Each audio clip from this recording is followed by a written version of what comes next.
세계적인 명지휘자 중에 한 사람이 토스카니니라는 지휘자, 여러분 들어보셨을 겁니다. 근데 지휘자 이 토스카니니는 원래 지휘를 전공한 분이 아니랍니다. 원래는 그의 전공이 바이올린 연주자였습니다. 근데 이 토스카니니에게는 치명적인 약점이 하나 있었는데, 그가 시력이 아주 나쁩니다. 눈이 나빠서 간혹 악보를 보고 이렇게 연주하다가 잘못 봐서 실수할 수가 있습니다. 그래서 토스카니는 자신의 약점을 보완하기 위해서 쓴 방법이 악보를 통째로 외워버렸습니다. 자, 그런데 이게 독주여서 나 혼자만 켜는 악보 같은 연주 같으면 문제가 없는데, 협연이란 말입니다. 오케스트라는 말입니다. 피아노도 있고 첼로도 있고 뭐 플룻도 있고, 그래서 누가 들어가고 나가고 하면서 언제 내가 들어가고 나와야 되는데, 이 내 것만 외워서는 되는 게 아니거든요. 그래서 급기야는 모든 악기 연주자의 모든 악보를 다 외워야만 했습니다. 그래서 모든 악기 연주자 악보를 다 외우면서 그렇게 연주회를 하나하나 소화해 나갔습니다.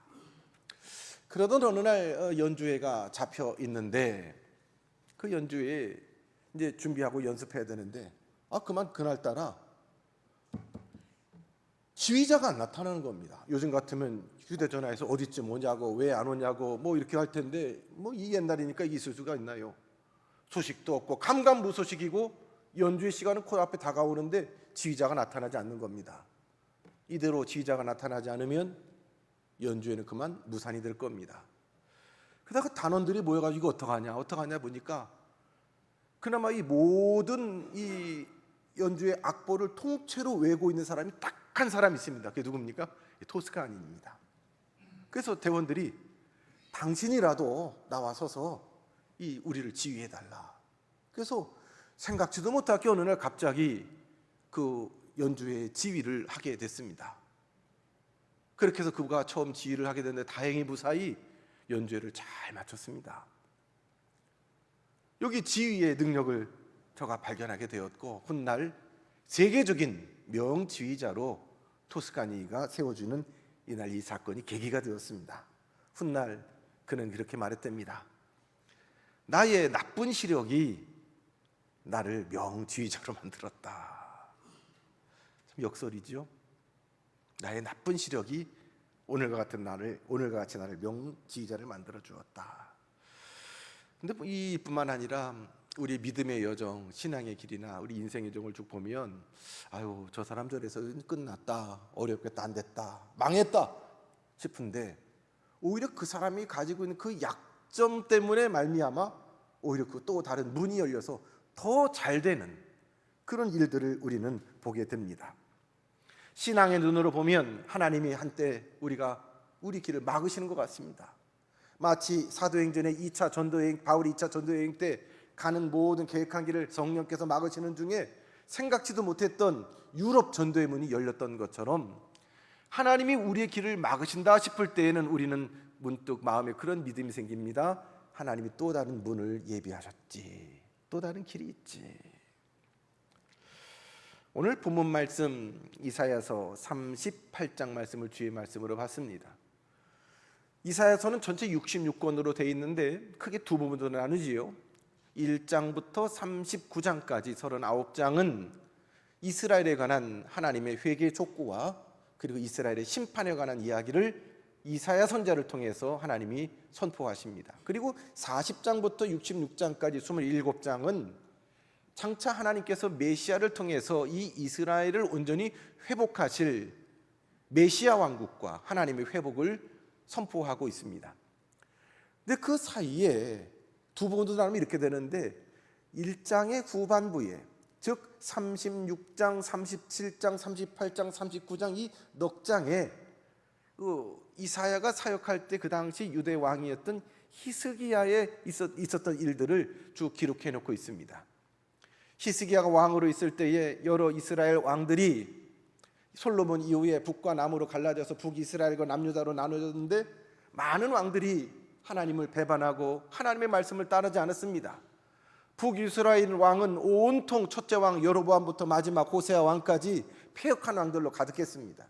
우상으로 가득해서 백성들을 잘못 이끌었습니다. 남쪽 유다 다윗의 직계 후손들도 크게 다르지 않았습니다. 그저 한 8명 정도의 왕이 하나님의 뜻에 합하여 몸부림치면서 믿음으로 살려고 애썼던, 믿음으로 그 땅을 이끌려고 애썼던 왕이 8명쯤 됐는데 그 중에 한 사람이 바로 이 히스기야 왕입니다.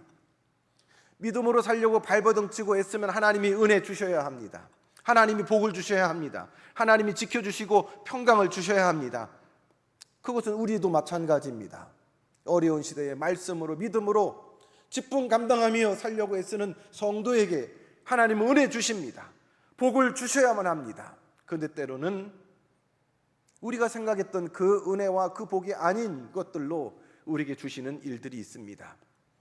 예수 잘 믿는 그 성도가 사업이 망하기도 하고, 몸에 몹쓸 병이 들기도 하고, 가정에 불편한 일, 불화가 생기기도 하고, 뜻하지 않은 사고로 생명의 위협을 받기도 합니다. 그때 우리는 참으로 혼란스럽습니다. 오늘 히스기야 겪는 상황도 그렇습니다. 다른 패역한 왕과 그 시대는 당연히 그렇지만 하나님 앞에 믿음으로 살려고 그 사명 감당하려고 애쓰는 히스기야에게 하나님이 복을 주셔야 할 것 아닙니까? 그런데 36장, 37장에 보면 큰 나라 아수르의 위협을 받습니다. 감당할 수 없는 큰 위협으로 가슴을 졸이며 두 발 뻗고 자지 못하고 그 위협 가운데 하나님 앞에 울부짖어 끔찍하며 기도하는 성도 믿음의 사람 히스기야의 모습이 보입니다. 오늘 38장에 보면 이제 좀 그 위협이 가라앉아서 살만한가 싶은데 그때에 하나님께서 선지자 이사야를 통해 주시는 말씀은 이제 39밖에 되지 않은 히스기야에게 유언하라라고 말씀하세요. 이게 무슨 청천벽력 같은 이야기입니까? 하나님을 사랑하는 사람, 하나님의 말씀대로 사는 사람에게 이 땅에서 잘되고 장수하는 복을 주시겠다 했는데 39이 장수입니까? 오늘 본문은 이렇게 시작합니다. 그때에 히스기야가 병들어 죽게 되니, 그때에 숨 좀 쉴 만한 때에, 살 만한 때에, 복을 주셔도 부족하지 않을 그때에 히스기야가 병이 들었는데 죽을 병 걸렸다는 거지요.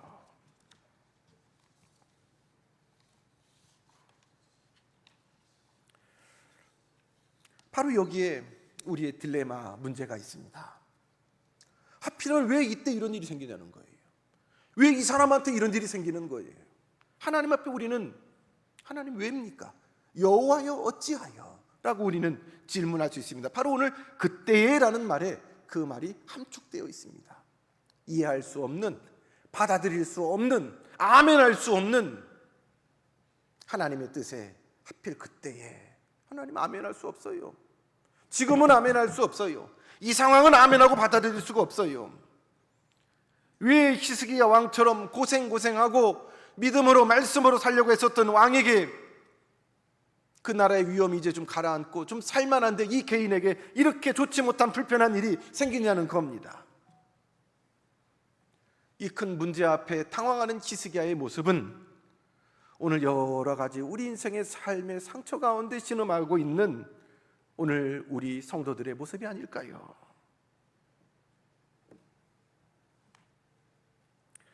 헤롤드 쿠시너라는 분이 쓴 책 가운데 이런 제목의 책이 있습니다. 왜 선한 사람에게 나쁜 일이 일어나는가? 헤롤드 쿠시너이 쓴 분은 자기 얘기를 쓴 겁니다. 이분은 목사님이었습니다. 천성적으로 이분 아주 착하고 선한 분이었고 목회도 아주 잘해서 교인들한테 칭찬과 존경을 받는 규모 있는 큰 교회를 목회하는 목사님이었습니다. 그렇게 보람되게 기쁨으로 목회를 잘 감당하고 그 직분을 감당하는 중에 하나님이 마침 또 은혜를 주셔서 그에게 귀한 자녀를 선물로 주셨는데 예쁜 아들을, 어린 아들을 선물로 주셨습니다. 갓 태어난 아이가 얼마나 이쁩니까? 막 온통 몸도 마음도 뺏겨서 아이를 바라보고 있는데 어느 날 보니까 3개월쯤 됐는데 아이가 좀 이상해요. 그렇게 건강해 보이지 않고 뭐가 문제가 있는 것 같아요. 석 달 된 3개월 된 아이를 데리고서 병원에 가서 이렇게 저렇게 검사를 받았더니 벌써 이 아이의 병명이 나오는데 여러분 들어보셨어요? 조로증이에요. 조로증. 일찍 늙는 조로증. 태어난 지 석 달밖에 안 된 아이가 늙어가기 시작하는 겁니다. 그래서 이 아이가 한 10살쯤 되면 한 팔순 노인처럼 확 늙어버린대요. 그리고 이 아이는 그렇게 오래 살 수가 없어요. 이 사랑스러운 이제 갓 태어난 지 석 달 정도밖에 안 된 어린아이가 그렇게 짧은 생애를 조루증이라는 불행한 병을 겪어서 이 살아갈 때 이 부모 마음이 얼마나 그 순간순간이 괴롭고 힘들겠어요. 이 목사님은 하나님 앞에 뭐라고 기도했겠습니까? 하나님 왜지요? 왜 이런 일이 있지요? 제가 무슨 죄가 있나요? 하나님 앞에 고백하자는 죄가 있는지 자기도 막 돌아봤을 것입니다. 하나님 앞에 이 아이를 낳게 달라고도 기도했겠지만 왜 이런 일이 나에게, 왜 이런 일이 이 아이에게, 이런 일이 우리 집에 오는지 몸부림치면서 기도하고 또 기도하다가 기도 중에 그는 마지막 이런 결론을 내렸습니다. 첫 번째, 우리 인생의 이런 고난, 이런 류의 고난은 나만 있는 것이 아니다 라는 결론을 내렸습니다. 있을 수 있는, 고난이 있을 수 있는 것처럼, 나에게 올 수 있는 것처럼 여러분, 이 평안도 누구에게나 다 주어지는 게 아니에요. 두 번째, 이 땅에 우연한 일은 없다. 이것은 무슨 말입니까? 그냥 주어지는 일이 아니라 이 모든 일의 시작과 끝은 누가요? 하나님이 하시는 일이다. 우연한 일은 없다. 하나님은 슬픔과 기쁨도 주시고 그 가운데 하나님을 의지하게 하고 하나님이 기뻐하시는 모습으로 나와 내 집을, 우리를 만들어 가신다라는 신앙 고백이 담겨져 있습니다.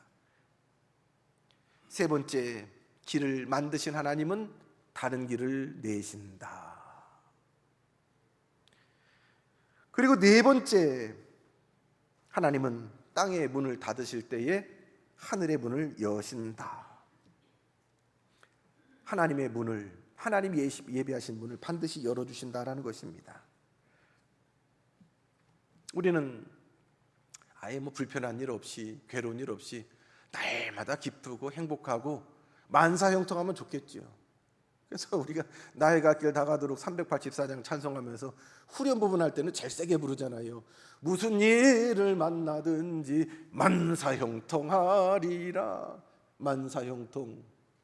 여러분, 사실은 그 만사형통 안에 내가 생각한 대로, 뜻하는 대로, 고집하는 대로, 계획하는 대로 되는 거 만사형통이라고 생각하지 않으세요? 온전한 만사형통은 하나님 뜻대로 이 땅에 이루어지는 것이 만사형통입니다.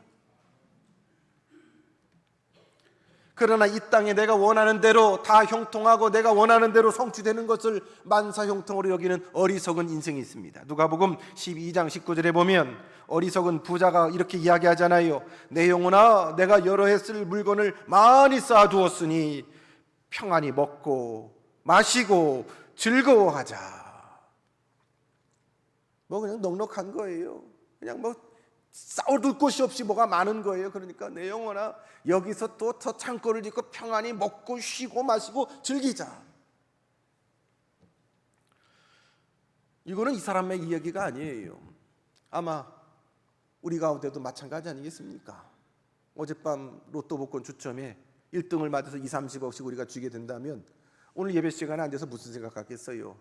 야, 그거 30억 내가 생겼는데 집을 어디다가 사나? 차는 뭐로 바꿀까? 내가 갖고 싶은 무슨 백은, 무슨 옷은 어디 가서 사야 되나? 여행은 어디부터 갈까?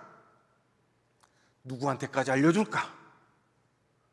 그런 생각으로 가득 차서 여기 앉았어도 하나님 생각은 요만큼 안 할 가능성 많아요. 다 똑같아요. 그래, 우리의 존재를 하나님 아시기 까닭에 그래 로또를 1등을 안 주시는 거예요. 아멘이죠? 아멘 안 하고 웃기만 하세요. 형통하면, 내 뜻대로 이루어지면 너나 알 것 없이 다 이 어리석은 부자와 같이 됩니다. 큰 소리치고 자만합니다. 무엇보다도 이 땅의 것에 매여서 육신만하는 어리석은 짐승과 같이 됩니다. 이거는 큰 불행입니다. 하나님은 당신의 자녀들이 이러한 불행 겪는 걸 원치 아니하십니다. 그래서 때로는 배고픔도 아시게 하시고 아픔도 아시게 하시고 상처도 받게 하시고 곤고한 날을 우리에게 허락하신 줄로 믿습니다. 좋은 일과 더불어 나쁜 일도 허락하셨습니다. 우리는 이 놀라운 하나님의 조화로운 은총 가운데에 우리는 하나님의 지혜를 얻습니다.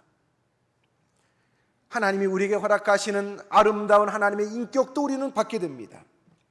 무엇보다도 더 이 땅의 것보다도 하나님을 굳게 의지하고 영원한 하나님 나라를 사모하게 됩니다.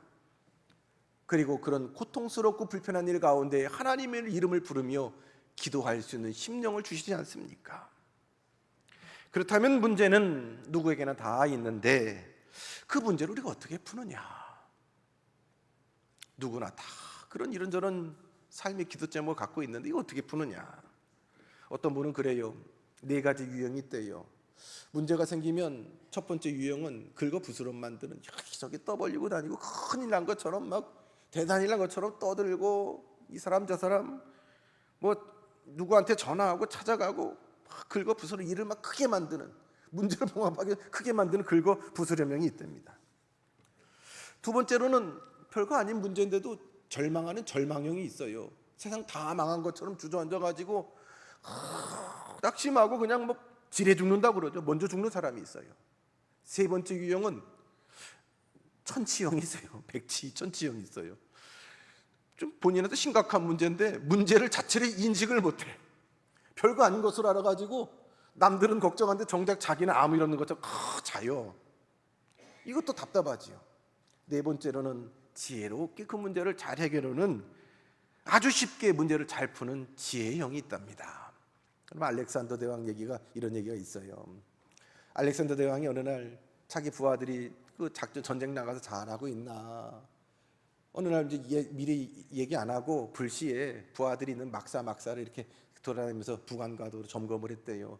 어떻게 잘 먹고 있나, 잘 쉬고 있나, 아픈 사람 부상은 잘 치료받고 있나 돌아보는데 어느 막사를 가니까 왁자지껄 하더래요.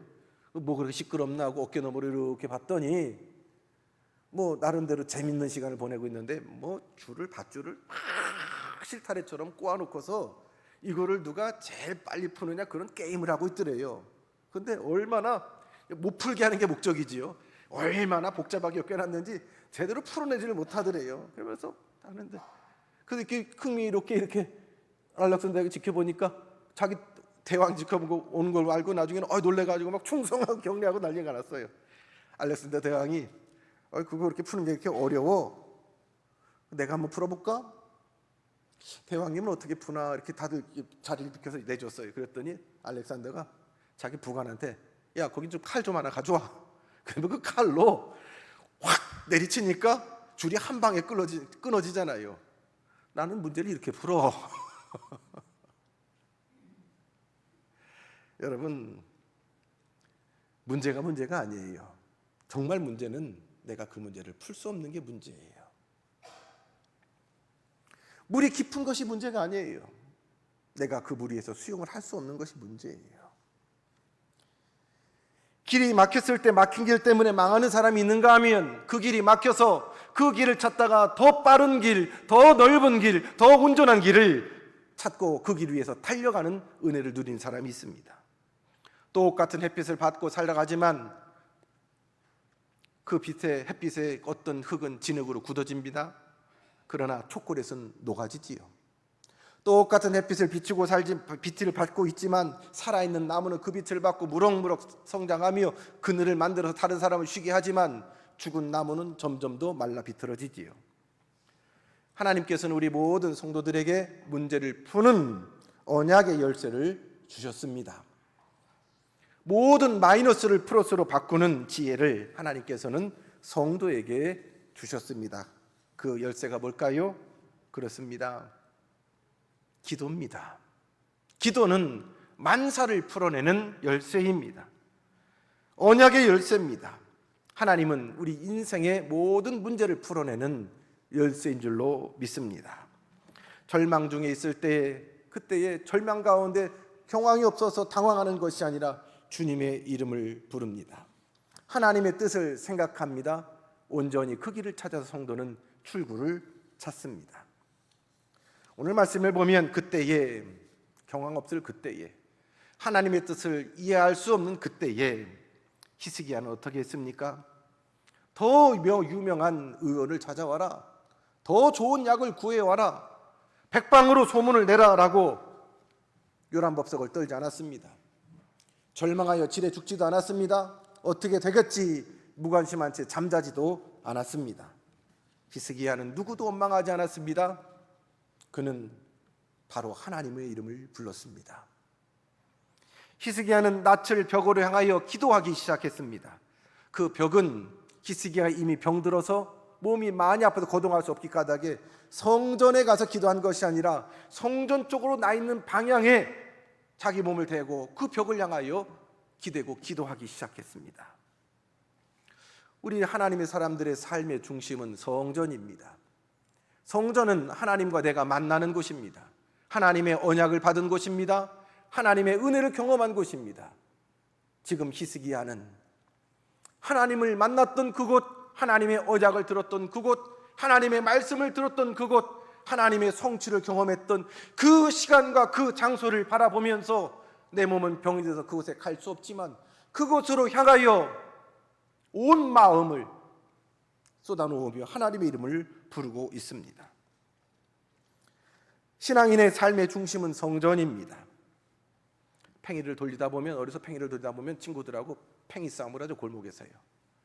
그래서 누가 더 오래 팽이가 안 넘어지고 버티느냐, 그걸로 시합을 하는데, 잘 줄을 감아서 쌩 돌린 팽이는 어떻게 해요? 제대로 돌려진 팽이는 멈춰진 것처럼 흔들림 없이 그 자리에서 돕니다. 근데 잘못 감아가지고 대충 던진 팽이는요, 이리 휘청 저리 휘청 하다가 금방 바닥에 나뒹구고 맙니다. 제대로 감아서 쌩 돌린 팽이는 딱 그 자리에 서서 중심을 잡습니다. 그 중심축이 흔들리지 않고 멈춘 것처럼 돌아가는 것을 볼 수가 있습니다. 여러분, 우리의 인생이 흔들렸습니까? 내 마음을 갈피를 잡을 수 없을 정도로 흔들리고 있습니까?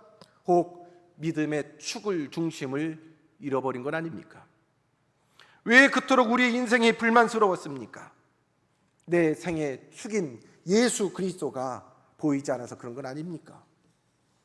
믿음의 축을 잃어버려서, 예배의 축을 잃어버려서, 기도의 축을 잃어버려서 우리는 비틀리고 더 크게 흔들리고 있지는 않습니까?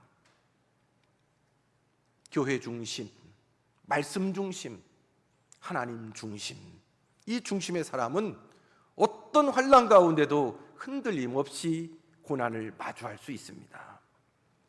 절망 앞에 섰을 때, 더 이상 다른 길이 없을 때, 모든 내 삶의 문이 닫혀 있을 때 히스기야는 하나님만 바라보기로 마음을 작정했습니다. 길이 막히는 이유는 우리의 몸과 마음을 하나님께로 향하게 한 하나님 뜻이 아닐까요? 땅의 문이 닫혔을 때에 하늘의 문이 열려 있지 않을까요? 앞도 뒤도 막혀 있고 왼쪽으로 오른쪽으로 돌아갈 수도 없고 땅으로 꺼질 수도 없지만 하나님을 향한 하늘 문은 늘 열려 있습니다. 내 인생의 그림자가 가는 곳마다 내 앞에 드리워져 있습니까? 슬픔이 있고 문제가 있고 벽이 언제나 내 앞을 가로막고 있습니까? 우리가 태양을 등지고 살아가면 늘 내 앞에 그림자밖에 없어요. 그러나 태양을 마주보고서 우리가 걷는 순간 우리의 앞은 어떤 그림자도 찾을 수가 없겠지요. 이 큰 고난 가운데 히스기야가 하나님의 이름을 불렀을 때 오늘 말씀을 보니 심히 통곡했다라는 말씀이 기록되어 있습니다. 저 건강의 은혜를 참 주셔서 제가 다른 일로 병원에 입원하고 수술한 일이 없었는데 운동하다가 다쳐서 여러분 아시는 대로 딱 한 번 무릎 수술 때문에 병원에 입원하고 무릎을 수술받은 적이 있습니다. 약속한 그 수술 날짜가 돼서 아침에 입원실에서 이제 수술실로 저를 부르고 그 병원 직원이 제 침 상태에 제가 누운 채로 수술실로 쭉 밀고 복도를 가는데 참 부끄러운데 근데 저도 모르게 왠지 모르겠어요. 눈물이 뜨거운 눈물이 양쪽에 쭉 누가 볼까봐 부끄러운데 겨우 무릎 수술하러 가는데 뜨거운 눈물이 쭉 흘러요. 마음이 참 헤아릴 수 없는 이 수술이란 말이 그런가 봐요. 그러면서 여러 가지 그 순간 짧은 생각이 들었습니다. 수술실 겨우 무릎 수술하러 수술실 들어가는데 나는 많은 우리 성도들 암 수술하러 가고 어쩌면 이 수술실 갔다가 못 나올 성도들도 많이 있는데 그분들 그 심령을 채 헤아리지 못하고 주의 종이 안수하고 기도했구나. 성도들에 관한 미안한 마음이 크게 들었습니다. 겨우 다리 수술하러 가는데 이 마음이었는데 다시 나오지 못할 정도로 큰 수술하러 가는 성도들의 마음이 어땠을까? 그 미안함. 그것도 수술이라고 또 마취하고 뭐 가는데 뭐 어떻게 잘못될까 봐 주여 하고 들어가는 참 복잡한 마음으로 눈물을 흘렸던 적이 있습니다. 히스기야가 통곡했대요. 히스기야의 눈물의 의미는 뭐였을까요? 이미 39살의 히스기야, 국가적인 큰 위험, 아수르의 위협으로부터 하나님 구해주셨는데 그 위험이 끝난 게 아니에요. 여전히 상존해 있어요. 그리고 자기가 이렇게 죽을 거라는 생각도 못했어요. 갑작스런 하나님의 사형 선고입니다. 참 마음이 복잡했겠지요. 하나님 갑자기 가요? 준비 없이 가는 겁니다. 이제 가야 되는 겁니다. 그러면 이 나라는 어떻게 됩니까? 아직도 뭐 왕이니까 여러 가지 나라 상을 더 잘할 거 아닙니까? 어느 나라도 어떻고 지금 나라 경제도 어떻고 외교도 어떻고 뭐 그래서 히스기야는 울었던 것 같습니다. 그래서 그 기도의 내용을 보면 내가 여호와 앞에 했던 그 선한 그것들을 행실들을 기억해 주세요라고 기도합니다. 히스기야는 지나간 하나님과의 시간을 돌이켜보며 기도했습니다. 그때에 39의 길면 길고 짧으면 짧을 수 있는 그 시간 동안 하나님께서 자기에게 주신 그 많은 은혜를 곱씹어 보면서 또 감격하고 감사하고 흘렸을 감사의 눈물도 그 안에 담겨져 있습니다.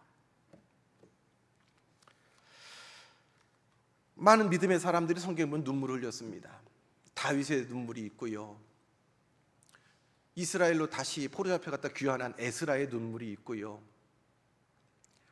이스라엘이 망할 때 흘렸던 예레미야의 눈물도 있고, 아마 그런 눈물이었을 겁니다. 하나님에 관한 감사, 기도. 그래서 스펄전 목사님은 그런 말을 했어요. 성도의 눈물은 천국으로 가는 고속도로다. 지금 이제 우리 교회 안 나오는 어디 다른 교회 가신 성도님 계시지만 새벽마다 나와서 늘 이 앞자리에서 하루도 안 빼놓고 매일 울어요. 매일 울어.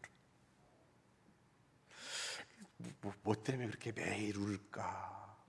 그래서 어떤 분은 기도 좀 하는데 그분이 너무 울어가지고 방해돼, 좀 울지 좀 말라 하세요. 그런 분이 있는데, 여러분, 성도의 눈물이 천국 가는 고속도로라고 그러면 사람들 앞에 뭐 눈물 보일 건 아니지만 하나님 앞에 눈물을 쏟아주는 것은 은혜입니다. 하나님 앞에 눈물을 쏟는 은혜입니다. 히스기야는 그 눈물을 하나님 앞에 쏟아놓고 있습니다. 히스기야는 자기의 있는 것을 그대로 드러내놓고 기도하고 있습니다. 하나님 앞에 뭐 가리고 숨길 거 할 게 뭐 있어요? 마음을 쏟아놓고 마음을 쪼개놓고 내가 어떻게 주님을 사랑했는지, 어떻게 주님을 섬겼는지, 충성을 다했는지 다 아시는 하나님 앞에 그대로 기도하고 있습니다. 하나님 앞에는 감출 게 없어요. 하나님 앞에는 숨길 게 없어요. 사람은 알지 못하는 작은 충성까지도 하나님은 이미 알고 계시지요. 나의 믿음 없는 것도 알고 계시지요. 곤충 가운데에 보호색을 가진 곤충들이 있지요. 어떤 곤충은 나무 잎하고 또 같아서 나무에 올라가 있으면 그거 있는지도 몰라요. 흙하고 색깔이 같아서 흙 가운데 왔다 갔다 하면 그게 지나간 것도 몰라요. 자기를 보호하기 위해서 보호색으로 치장하고 그들은 생명을 이어갑니다. 근데 놀랍게 이 보호색을 가진 곤충들은 기껏 살아야 1년이에요. 1년을 못 넘어요. 그런데 이와는 다르게 자기 고유의 색깔을 가지고 평생을 사는 짐승들이 있어요. 오래 사는 거북이 등껍질이 색깔이 변합니까? 똑같아요. 100년이 지나도 그 거북이가 그 거북이에요. 두루미나 학을 보십시오. 그 색이 똑같습니다. 사자를 보십시오. 옷을 갈아입지 않아도 오래오래 삽니다. 여러분, 하나님 앞에서나 세상에 가서나 교회에서나 가정에서나 직장에서나 보호색을 걸칠 수 있지 않기를 바랍니다. 어디를 가도 나는 성도다, 나는 하나님의 사람이다, 나는 예수 그리스도 그분의 말씀을 바라보고 신뢰하고 살아간다, 이 신앙의 옷을 입고 살아가는 것이 중요합니다. 이것이 히스기야의 기도의 자세였습니다. 하나님, 예나 지금이나 기쁠 때나 슬플 때나 위험할 때나 나는 한결같이 이 마음으로 당신 앞에 내가 있습니다. 이것이 히스기야의 눈물의 의미입니다. 이러한 히스기야의 눈물의 기도를 하나님이 외면하지 않지요. 하나님은 응답하십니다. 내가 네 기도를 들었고 네 눈물을 보았노라. 하나님이 무엇을 모를 리가 없지요. 내가 내 수완에 15년을 더하고 너와 이 성을 아수르 왕의 손에서 건져내겠고 내가 또 이 성을 보호하리라. 아멘이지요. 너에게 15년의 생명을 줄 뿐더러 네가 지금 눈물로 기도하고 있는 내 조국 내 조국도 아수르 왕의 손에서 구원하겠고 내가 이 성의 주인이 돼서 너를 보호하리라라는 구절구절 아뢰지 않았지만 눈물로 통곡하며 하나님 앞에 아뢰는 그 기도를 하나님은 섬세하게 세밀하게 다 하시지요. 이런저런 많은 기도로 구절구절하는 구체적인 기도도 하나님 앞에 필요하겠지만 때로는 하나님 이미 다 하시지요. 그래서 옛날에 우리 성도들은 복음 찬송가도 이렇게 찬송하더라고요. 아시지요 아시지요 아시지요 주님. 아시지요. 내가를 아는 것보다 더 잘 아시지요. 거기다가 뭐 어떤 수사어를 붙이겠습니까? 뭐를 구절구절 더 내 생각을 거기다 보태겠습니까? 내가 알지 못하는 것까지도 다 아시는 하나님 앞에, 그 하나님 뜻 앞에 내가 순종합니다라는 의미가 담겨있지 않습니까? 그것이 히스기야의 눈물 아니겠습니까? 펑펑 통곡하며 우는 히스기야, 주님 뜻대로 나도 내 백성도 하나님 붙들어 주옵소서. 19세기 러시아의 대문호인 도스토옙스키는 28살에 사형 선고를 받았습니다. 영하 50도의 추운 날씨에 도스토옙스키는 급기야 이제 사형장에 끌려갑니다. 이제 교수형에 밧줄에 매달려서 그가 죽게 됩니다. 이제 그가 이 땅에서 남은 시간은 딱 5분 남았습니다. 5분 뒤면 그는 죽습니다. 근데 이 5분을, 죽기 전에 5분을 도스토옙스키가 나중에 그래요. 5분을 내가 3칸으로 구분해서 2분, 2분, 1분, 마지막 5분 이렇게 살아야 되겠다. 앞에 2분은 지금 나를 끝까지 마지막 순간까지 찾아온 내 친구, 내 가족들하고 마지막 인사를 해야 되겠다. 인사하는데 2분을 써야 되겠다. 더도 아니고 딱 2분 쓰고 나머지 2분은 또 내가 지금까지 살아온 28살 28년의 생애, 지나온 생애를 한번 쭉 곱씹어 보겠다, 되돌아보겠다. 참 바쁘겠지요.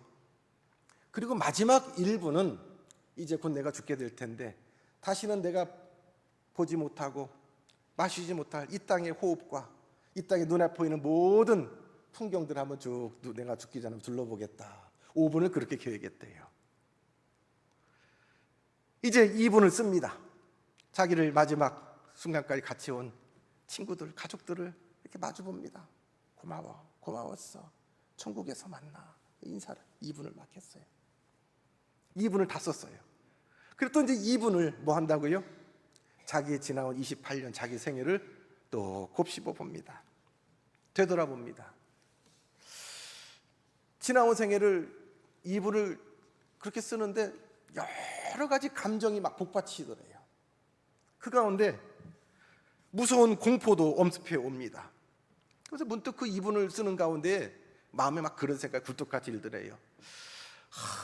이럴 줄 알았으면 한 번만 더 내게 기회가 주어진다면 내가 이렇게는 살지 않았을 것을 하는 후회가 막 몰려오더래요.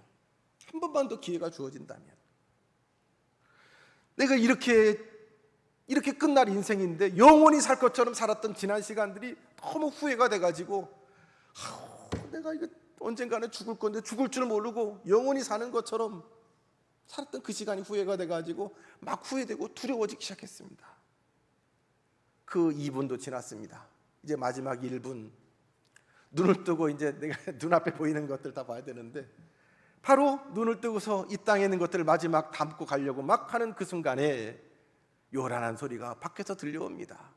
말을 타고 하얀 길을 흔들면서 왕이 보낸 특사가 와서 특별 사면령을 내렸던 거지요. 참 기적 같은 일이 일어났어요.